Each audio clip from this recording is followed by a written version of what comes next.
और हमारे सहयोगी मोहित ओम इस वक्त नूह से हमारे साथ जुड़ चुके हैं। मोहित, नूह हिंसा की आग अलग अलग जिलों में भी फैल चुकी है। अलग अलग जिलों से जो तस्वीरें आ रही हैं वो भी बहुत परेशान करने वाली हैं। किस तरीके से दंगाई जो है सड़कों पर उतरे हैं, उपद्रव मचाते देखे जा सकते हैं। फिलहाल नूह में क्योंकि कर्फ्यू है, आप कौन सी तस्वीर नूह से दिखाएंगे और वहां हालात क्या हैं?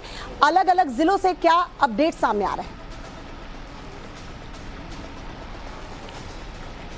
देखिए, मैं आपको तस्वीरें दिखाऊं। मैं उस जगह पे हूं जहां पे सबसे ज्यादा हिंसा भड़की थी। ये अलवर रोड है, नूह चौक है। जिस वक्त यहाँ हिंसा भड़क रही थी, चारों तरफ इस सड़क पे सिर्फ फायरिंग की आपको आवाज सुनाई दे रही थी और आगजनी की जो वारदात है, जो घटना है, वो यहाँ पर हुई थी। और लेकिन अब जो स्थिति है वो बिल्कुल सामान्य है। नूह का सबसे व्यस्तम चौराहा, व्यस्तम सड़क कहें तो ये सड़क है, लेकिन यहाँ पे अभी हालात जो है वो आप बिल्कुल कर्फ्यू नुमा देख रहे हैं। बिल्कुल यहाँ कर्फ्यू लगा हुआ है और कर्फ्यू के कारण लोग सड़कों पर नहीं निकल रहे हैं। इक्का दुक्का लोग यही आपको यहाँ सड़कों पर नजर आएंगे। रात की बात यह है कि पिछले 30 से 32 घंटे हो गए हैं और यहाँ पर किसी भी हिंसा की ऐसी कोई खबर सामने नहीं आई है। लेकिन अगल जो आसपास के जिले जो हैं उनकी बात करें तो वहां पे इस वक्त हल्की फुल्की हिंसाओं की खबरें जो सामने आ रही हैं और पुलिस का कहना है कि उनके साथ सख्ती से निपटा जा रहा है। पुलिस ने अभी तक 44 एफआईआर दर्ज करी है। पूरे हरियाणा के अंदर 22 एफआईआर खाली नूह में दर्ज हुई है। अब जो एफआईआर दर्ज हुई है उनके अंदर कुछ एफआईआर नामजद दर्ज हो रही है, क्योंकि अब जो खुलासे सामने आ रहे हैं वो बहुत अहम है। पुलिस का कहना है कि जो अब बातें निकल के सामने आ रही है उससे साफ हो रहा है कि जो हिंसा है वो एक प्री प्लानिंग के तहत की गई थी। कुछ चेहरे सामने आए हैं जिन चेहरों की पहचान की गई है। वो चेहरे पुराने, उनके आपराधिक रिकॉर्ड भी हैं। अब उनके खिलाफ नामजद एफआईआर की जा रही है। एफआईआर जो है वो गंभीर सेक्शन में की जा रही है। दंगा भड़काने, किसी को जान से मारने की धमकी और जो जान से मारने की कोशिश और किसी की हत्या, इन सेक्शंस के अंदर जो है वो जो धाराएं हैं वो लगाई जा रही हैं, उसमें एफआईआर दर्ज की जा रही है। और सबसे अहम खबर जो है, जो पोस्टमार्टम, जो 2 होमगार्ड मारे गए थे उनकी पोस्टमार्टम रिपोर्ट सामने आई है और बताया गया है कि उनको बुरी तरीके से पीटा गया है। उनके शरीर में जगह जगह ब्लड क्लॉट है, जगह जगह कई जगहों से हैवी ब्लीडिंग हुई है, जिस कारण उन दोनों होमगार्ड्स की मौत हुई है। तो फिलहाल यहाँ पे स्थिति सामान्य रखने के लिए लगातार पुलिस गश्त कर रही है। तो ये अब जो पूरा एरिया देख रहे हैं, यहाँ पे थोड़ी देर में यहाँ पे फ्लैग मार्च होता है। आला अधिकारी मौके पहुंचते हैं, जायजा लेते हैं। और अभी की अगर नूह की बात करें तो नूह में 20 केंद्रीय बलों की कंपनियां जो है वो तैनात की गई हैं। हालात नियंत्रण में है। मोहित, तो यहाँ पर किस तरीके से फिलहाल फ्लैग मार्च किया जा रहा है, लोगों से शांति बनाए रखने की अपील भी की जा रही है। मोहित, आपके पास लौटेंगे, लेकिन फिलहाल एक रिपोर्ट हम दिखाते हैं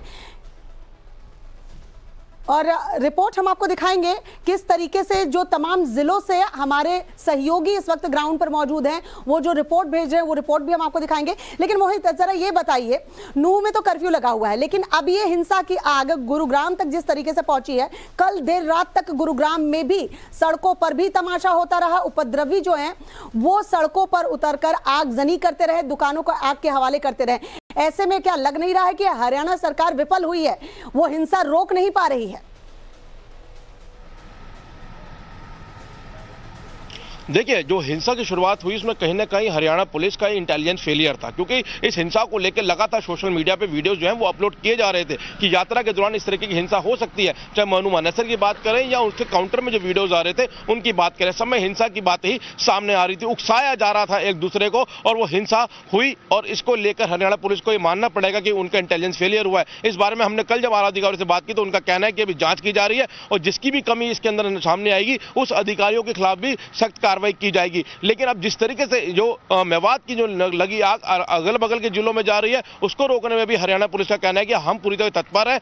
हमारे जो बल है, अब अतिरिक्त कंपनियां जो है जगह जगह पर तैनात कर दी गई हैं। हालांकि जो पुलिस का कहना है, जो अगल बगल के जिलों में जो वारदातें हो रही हैं, जो हिंसा की घटनाएं हो रही हैं, वो यहाँ के विरोध में हो रही हैं कि किस तरीके से यहाँ पे एक शोभा यात्रा में पथराव किया गया। उसके बाद अब जो लोग हैं, जो अलग अलग तबके के लोग हैं, वो उन जगहों पर निकल रहे हैं और वो अब दूसरे तबकों को टारगेट कर रहे हैं। तो ऐसी हिंसाएं सामने आ रही हैं। तो फिलहाल अभी जो कैजुअलिटीज की बात करें तो 4 लोगों की मौत की खबर अभी कंफर्म की गई है कि 4 लोग इसमें इनकी जानें जा चुकी है, जिसमें 2 होमगार्ड और 2 सिविलियन हैं। 15 से ज्यादा लोग घायल हैं, जिनका अलग अलग अस्पतालों में इलाज चल रहा है। लेकिन पुलिस का कहना है कि स्थिति को कंट्रोल करने के लिए लगातार हमारे आला अधिकारी जो है वो चप्पे चप्पे पर तैनात है। अगर नूह की बात करें तो नूह में 9 एसपी रैंक के अधिकारियों की वो भी नजर आ रही है, जब दूसरे जिलों से तस्वीर सामने आ रही है।